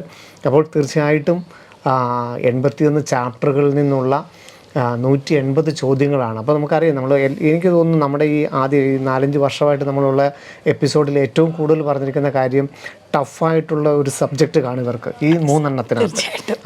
ഏറ്റവും ടഫായിട്ടുള്ള സബ്ജക്റ്റ് ഏതാണോ അതിനെ മെരുക്കാനാണ് ഒരു 60% വിദ്യാർത്ഥികൾ നോക്കുന്നത്. ഏറ്റവും കയ്യിലുള്ള 2 സബ്ജക്റ്റ് ഉണ്ട്, അതിൽ നിന്ന് മുഴുവൻ മാർക്ക് മേടിക്കുന്നതിനേക്കാളും ഇവർ നോക്കുന്നത് ടഫായിട്ട് പിടിച്ചു വെക്കാൻ. അതും യഥാർത്ഥത്തിൽ തിരിച്ചറിയുകയും നമ്മുടെ കയ്യിലിരിക്കുന്നതിനകത്ത് ഫുള്ള് മേടിക്കാനായിട്ട് കൂടുതൽ എഫേർട്ട് ഇടുക, കൂടുതൽ സമയം കൊടുക്കുക, അല്ലേ? തീർച്ചയായിട്ടും. ഞാൻ ഇപ്പോൾ സാറ് പറഞ്ഞു പോർത്തു, ഞാൻ ക്ലാസ്സിൽ കയറുമ്പോൾ ഒരു എക്സാമ്പിൾ പറയും. ഞാൻ പറയും, നിങ്ങളുടെ കയ്യിൽ 10 മാങ്ങ ഇരിപ്പുണ്ട്, ഈ 10 മാങ്ങയും കയ്യിൽ വെച്ചിട്ട് അതിനെ എവിടെയെങ്കിലും കൊണ്ട് സുരക്ഷിതമായിട്ട് വയ്ക്കാതെ ഈ 10 മാങ്ങയും വെച്ചിട്ടാണ് ഒരു മാങ്ങയ്ക്ക് വേണ്ടി എത്തിപ്പിടിക്കുന്നത്. അതുപോലെയാണ് ഒരു സബ്ജക്റ്റ് ഭയങ്കര ഡിഫിക്കൽട്ടാണ്. ആ സബ്ജക്റ്റ് നമുക്ക് എത്ര പഠിച്ചാലും അത്രേ കിട്ടുള്ളൂ എന്ന് നമുക്കറിയാം. ഇത് നമ്മുടെ സേഫാണ്, നമ്മുടെ കയ്യിലുണ്ട്. പക്ഷേ ഇതും കയ്യിൽ വെച്ചിട്ട് ഇതിനെ മര്യാദയ്ക്ക് നോക്കാതെ ഇതിനെ ഒന്നും ആക്കാതെയാണ് ആ ഒരെണ്ണത്തിനെ നമ്മൾ പിടിക്കാനായിട്ട് ശ്രമിക്കുന്നത്. അപ്പോൾ എപ്പോഴും ആലോചിക്കും, നമുക്ക് കോൺഫിഡൻ്റ് ആയിട്ട് നമ്മളെ സഹായിക്കുന്ന, നമ്മുടെ കൂടെ നിൽക്കുന്ന സബ്ജക്റ്റുകൾക്ക് എന്ന് പറഞ്ഞ് മറ്റേ സബ്ജക്റ്റിനെ വിടാനല്ല, സമയം കൊടുക്കണം. പക്ഷെ അതിനൊരു ഓവർ പ്രയോറിറ്റി നിങ്ങൾ കൊടുക്കണ്ട. അവന് പേടി. ഇപ്പം പൊതുവേ ഞാൻ കേട്ടിട്ടുള്ളത് ഫിസിക്സ് ആണ് എന്നാണ്. അപ്പോൾ ഫിസിക്സിൻ്റെ ക്വസ്റ്റ്യൻ ചെയ്യേണ്ടത്, ഫിസിക്സ് പഠിക്കേണ്ടത്. അപ്പോൾ പല കുട്ടികളും പറയുന്ന വീക്ക്ലി എക്സാമിന് 3 ഫിസിക്സ്, കെമിസ്ട്രി, ബയോളജി വരുമെങ്കിൽ ബയോളജി പഠിക്കുന്നത് വെറും ഒരു ദിവസമാണ്, അല്ലെങ്കിൽ 1 മണിക്കൂറാണ്. ബാക്കി മുഴുവൻ സമയം ഞാൻ ഫിസിക്സ് ആണ് പഠിച്ചത്. എന്നിട്ടും പരീക്ഷയ്ക്ക് എനിക്ക് ഫിസിക്സിന് മാർക്ക് കിട്ടില്ല എന്നാണ് പറയുന്നത്. അപ്പോൾ നിങ്ങൾ ആലോചിക്കേണ്ട കാര്യം, ആ സമയം കൂടി ഒരുപക്ഷെ നിങ്ങൾ കറക്റ്റായിട്ട് തന്നെ ഒരു യൂണിഫോം ഡിസ്ട്രിബ്യൂഷൻ കൊടുത്തിരുന്നുവെങ്കിൽ ബയോളജിക്കും കെമിസ്ട്രിക്കും അല്ലെങ്കിൽ നിങ്ങളുടെ സ്ട്രോങ് ആയിട്ടുള്ള സബ്ജക്റ്റുകൾക്ക് കുറച്ചുകൂടെ മാർക്ക് കിട്ടുകയും നിങ്ങളുടെ ടോട്ടൽ സ്കോർ എന്ന് പറയുന്നത് കൂടുകയും ചെയ്യും. അപ്പോൾ അങ്ങനെയുള്ള കാര്യങ്ങൾ നമ്മൾ ഇവിടെ തന്നെ അനലൈസ് ചെയ്ത് ഈ ഒരു തീർച്ചയായിട്ടും തീർച്ചയായിട്ടും ഈ ഒരു സമയം എന്ന് പറയുന്ന ട്രാൻസിഷൻ ഫേസ് ആണ്. നമ്മൾ ഒരു സ്ഥലത്ത് നിന്ന് വേറൊരിടത്തേക്ക് സ്വിച്ച് ചെയ്ത് പോകുമ്പോൾ ആ സ്ഥലത്തുണ്ടായ കുറവുകളെല്ലാം ഇനി അടുത്ത സ്ഥലത്ത് റിപ്പീറ്റ് ചെയ്യില്ല എന്ന് ഉറപ്പിച്ച് വേണമെങ്കിൽ നിങ്ങൾക്കൊരു ബുക്ക് എടുത്ത് എഴുതി വേണമെങ്കിലും വെക്കാം. പരീക്ഷയ്ക്കുള്ള എൻ്റെ കുറവുകൾ എന്തായിരുന്നു, എന്തൊക്കെയാണ് ഞാൻ ഫേസ് ചെയ്ത പ്രശ്നം, ഇപ്പോൾ എനിക്ക് എന്തൊക്കെയാണ് മോഡൽ എക്സാം തുടങ്ങുമ്പോൾ ഞാൻ എന്തൊക്കെയാണ് കറക്റ്റ് ചെയ്യേണ്ടത്, അവിടെ നിങ്ങൾക്ക് തന്നെ എഴുതി വെക്കാം. എൻ്റെ ഹെൽത്ത് ഇഷ്യൂ ആയിരുന്നോ, ടൈം മാനേജ്മെൻറ്റ് ആയിരുന്നോ, അല്ലെങ്കിൽ എൻ്റെ ആങ്സൈറ്റി ആയിരുന്നോ, ഞാൻ പഠിച്ചതിൻ്റെ അല്ലെങ്കിൽ റിപ്പീറ്റ് ചെയ്തതിന് ഞാൻ ചെയ്ത നമ്പർ ഓഫ് ക്വസ്റ്റ്യൻസിൻ്റെ കുറവായിരുന്നോ, അതൊരു ബുക്ക് എടുത്ത് എഴുതി വെക്കൂ. എന്നിട്ട് അതിന് ഓരോന്നും കറക്റ്റ് ചെയ്ത് വേണം നിങ്ങൾ ഓരോ മോഡൽ എക്സാമും എഴുതി പോകാൻ. അപ്പോൾ ഒരു 5 മോഡൽ എക്സാം 6 മോഡൽ എക്സാം എഴുതി കഴിയുമ്പോൾ തന്നെ നിങ്ങളുടെ എറേഴ്സ് കംപ്ലീറ്റ് ആയിട്ട് നിങ്ങൾ തീർത്തിട്ടുണ്ടാകും. പിന്നെ അതൊരു പ്രാക്ടീസ് ആയിട്ട് വേണം പോകാൻ. നമുക്ക് കൂട്ടാനായിട്ട് പറ്റും. അവിടെ പിന്നെ ഇനി ഇപ്പോൾ എനിക്ക് പഠിക്കാൻ പറ്റുമോ, ഇടയ്ക്ക് ഗ്യാപ്പ് കിട്ടുമോ, ഞാൻ മറന്നു പോകും, അതൊന്നും വേണ്ട. നിങ്ങൾ ആലോചിച്ച് നോക്കുക, ഒരു പ്രാവശ്യം നിങ്ങൾ എഴുതിയ കാര്യങ്ങൾ തന്നെയാണ് വീണ്ടും പറയുന്നത്. അതൊന്ന് വായിച്ച് നോക്കാനുള്ള സമയമൊക്കെ കിട്ടും. നിങ്ങളുടെ ബ്രെയിൻ അങ്ങനെ ഒന്നും മറക്കൂല. അത് ഇപ്പം നമുക്ക് തോന്നുന്നതാണ്, നമ്മൾ ഇത്രയും സാധനങ്ങൾ പഠിക്കുമ്പോൾ ആദ്യം പഠിച്ചത് മറന്നുപോയോ, എനിക്ക് 1ാമത്തെ ചാപ്റ്റർ അറിഞ്ഞൂടെ, 2ാമത്തെ ഫോമിൽ, അങ്ങനെയൊക്കെ തോന്നുന്നതാണ്. ഇതൊന്നും തന്നെ പ്രശ്നമില്ല. നിങ്ങൾ ഒന്ന് റിവൈസ് ചെയ്ത് ഒരു 2-3 പരീക്ഷ എഴുതി കഴിയുമ്പോഴേക്കും നിങ്ങൾ ആ ഒരു സ്ട്രീമിലേക്ക് ഉറപ്പായിട്ടും വരും. കോമ്പിനേഷനൊക്കെ വരുമ്പോഴേക്കും, സിംഗിൾ യൂണിറ്റ് ഒക്കെ കഴിഞ്ഞ് കോമ്പിനേഷൻ യൂണിറ്റിലേക്ക് വരുമ്പോഴേക്കും നിങ്ങൾ എത്രയോ പ്രാവശ്യം NCERT-യിലൂടെ കടന്നു പോകും, എത്രയോ ക്വസ്റ്റ്യനുകളിലൂടെ കടന്നു പോകും. ആ ഒരു പാത്ത് വേ കറക്റ്റായിട്ടാണ് നിങ്ങൾ ഫോളോ ചെയ്യുന്നതെങ്കിൽ ഒരു പ്രോബ്ലവും ഇല്ലാതെ തന്നെ നിങ്ങൾ 2025 സംഭവിച്ചത് എന്താണോ, കാരണം നിങ്ങൾക്കറിയാം ഏതാണ്ട് സീറ്റുകളുടെ വർധനവും നിങ്ങൾക്കറിയാം. നീറ്റ് എക്സാം അവരുടെ ജീവിതത്തിൽ, ആ ഫേസ് ചെയ്ത വിദ്യാർത്ഥികളുടെ ജീവിതത്തിലെ ഏറ്റവും ടഫായിട്ടുള്ളൊരു എക്സാമാണ് നീറ്റിൻ്റെ ചരിത്രത്തിലെ തന്നെ. എന്നിട്ടും ഏറ്റവും വലിയ വിജയം. കാരണം ഇതുവരെയുള്ള ഞങ്ങളുടെ 41 വർഷത്തെ യാത്രയിൽ ഏറ്റവും അധികം MBBS സെലക്ഷൻ കിട്ടിയത് 2025-ലാണ്. അപ്പോൾ നിങ്ങൾക്കത് വ്യക്തമായിട്ട് നമുക്ക് മനസ്സിലാകും. ഇനി ഓരോ കോളേജുകളിലേക്കും, ഗവൺമെൻറ് കോളേജുകളിലോട്ടും എയിംസിലോട്ടും സ്വകാര്യ മേഖലയിലുള്ള കോളേജിലോട്ടും ഒക്കെയുള്ള ഞങ്ങളുടെ യാത്രയും തുടങ്ങിയാണ് ഞങ്ങളുടെ കുട്ടികളെ കാണാനായിട്ട്. അത് നിങ്ങൾക്കൊരു ഇൻസ്പിറേഷന് വേണ്ടിയിട്ടാണ്. കാരണം ഈ ബെഞ്ചിലിരുന്ന് പഠിച്ച്, ഈ ക്ലാസ് റൂമിലിരുന്ന് പഠിച്ച വിദ്യാർത്ഥികളാണ് ഇന്ന് വൈറ്റ് കോട്ട് ഇട്ട് ആ ക്യാമ്പസുകളിലുള്ളത്. അപ്പോൾ അവരെ കാണാനായിട്ട് ഞങ്ങൾ പോകുന്ന യഥാർത്ഥം നിങ്ങൾക്ക് വേണ്ടിയിട്ട് തന്നെയാണ്. അവരെ കാണുമ്പോൾ നിങ്ങൾ ആ സ്ഥലത്ത് നിങ്ങളെയാണ് പ്ലേസ് ചെയ്യേണ്ടത്. അവിടെ നിങ്ങൾ പ്ലേസ് ചെയ്ത് ആ സ്വപ്നം ഒന്ന് കാണാൻ തുടങ്ങുമ്പോൾ തന്നെ നിങ്ങൾക്ക് ആ ഒരു എന്താ പറയുക, എനിക്കത് ഞാൻ എപ്പോഴും പറയും, ഇപ്പോൾ ക്ലാസ്സിൽ കയറുമ്പോൾ കുട്ടികൾ പറയും, അയ്യോ മിസ്സേ ഇനി ഇത്ര ദിവസം. അപ്പോൾ ഞാൻ പറയും, എടാ നിങ്ങളുടെ സ്വപ്നങ്ങളോട് ഏറ്റവും അടുത്ത് നിൽക്കുകയാണ് നിങ്ങൾ. ഇനി പണ്ട് നമ്മൾ തുടങ്ങിയപ്പോൾ പറയും 1 വർഷം കഴിഞ്ഞാണ് ഡോക്ടർ ആവുന്നത്. ഇപ്പം നമ്മൾ എന്താ പറഞ്ഞ ഒരു 4 മാസം 5 മാസം 6 മാസം കഴിയുമ്പോഴേക്കും നിങ്ങൾ നിങ്ങളുടെ സ്വപ്നത്തിലേക്ക് എത്തുവാണ്. നിങ്ങൾ ഇഷ്ടപ്പെട്ട എയിംസിലേക്ക് നിങ്ങൾ കയറുവാണ്. അപ്പോൾ നിങ്ങളുടെ സ്വപ്നത്തിലേക്കുള്ള ദൂരം കുറഞ്ഞു വരുന്നു. ആ കുറഞ്ഞു വരുന്നിടത്ത് നമ്മൾ ഒരു യാത്രയ്ക്ക് തയ്യാറെടുക്കുമ്പോൾ, അല്ലെങ്കിൽ നമുക്ക് ഇഷ്ടമുള്ള ഒരു കാര്യം ചെയ്യാനായിട്ട് ഒരു ദിവസം ഫിക്സ് ചെയ്ത് അത് അടുത്തടുത്ത് വരുമ്പോൾ നമ്മൾ പേടിക്കല്ല ചെയ്യുന്നത്. നമ്മൾ നമ്മൾ ഭയങ്കര സന്തോഷമായിരിക്കും, ഭയങ്കര എക്സൈറ്റ്മെൻ്റ് ആയിരിക്കും. പരീക്ഷയുടെ ഡേറ്റിനെയും മോഡൽ എക്സാമുകളെയും അതേ എക്സൈറ്റ്മെൻറ്റോട് വേണം നിങ്ങൾ അപ്രോച്ച് ചെയ്യാൻ. പേടിയോടെ അല്ല. മെയ് 3 അയ്യോ എന്നല്ല, മെയ് 3 എന്നെ മെഡിക്കൽ കോളേജിലേക്ക് എത്തിക്കുന്ന ദിവസമാണ്. ആ എക്സൈറ്റ്മെൻ്റ് ആയിരിക്കണം നിങ്ങളുടെ മനസ്സിൽ ഇനി ഉണ്ടാകേണ്ടത്. അങ്ങനെ നിങ്ങൾ കൃത്യമായ പാത്വേയിലൂടെ പോയാൽ ഞങ്ങൾ ഒരു കുടുംബം തന്നെ നിങ്ങളോടൊപ്പം ഓരോ ചുവടിലും ഉണ്ട്. നിങ്ങൾ ജസ്റ്റ് ഞങ്ങൾ പറയുന്ന പോലെ ഒന്ന് മുന്നോട്ട് പോയാൽ മാത്രം മതി. 2026 ബ്രില്യൻറ്റിനും നിങ്ങൾക്കും സ്വന്തമായിരിക്കും. By. Brilliant Study Center, India's #1 coaching center for NEET and JEE.